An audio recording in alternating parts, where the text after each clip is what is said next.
حدیث پاک میں آتا ہے، حضرت ابو سعید خدری رضی اللہ تعالیٰ عنہ سے روایت ہے کہ وہ فرماتے ہیں کہ ایک دن رسول اللہ صلی اللہ علیہ وسلم مسجد میں تشریف لائے تو ایک انصاری کو جن کا نام ابو امامہ تھا، اللہ کے حبیب صلی اللہ علیہ وسلم نے مسجد میں بیٹھے دیکھا تو آپ صلی اللہ علیہ وسلم نے ان سے فرمایا کہ کیا بات ہے کہ تم اس وقت، جبکہ کسی نماز کا بھی وقت نہیں ہے، مسجد میں بیٹھے ہو؟ تو انہوں نے عرض کیا کہ یا رسول اللہ صلی اللہ علیہ وسلم، مجھ پر قرضوں کا بوجھ ہے اور فکروں نے مجھے گھیر رکھا ہے۔ تو رسول اللہ صلی اللہ علیہ وسلم نے فرمایا کہ میں تمہیں ایسا دعائیہ کلمہ بتا دوں اور ان کی وجہ سے اللہ تعالیٰ تمہیں دنیا کی فکروں سے نجات دے دے اور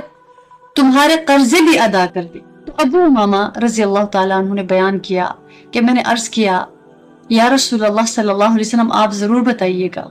تو اللہ کے محبوب صلی اللہ علیہ وسلم نے فرمایا کہ تم صبح و شام اللہ کے دربار میں یہ عرض کیا کر۔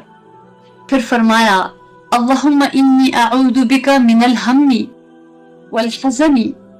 واعوذ بک من العجز والکسل واعوذ بک من الجبن والبخل واعوذ بک من غلبۃ الدین وقہر الرجال،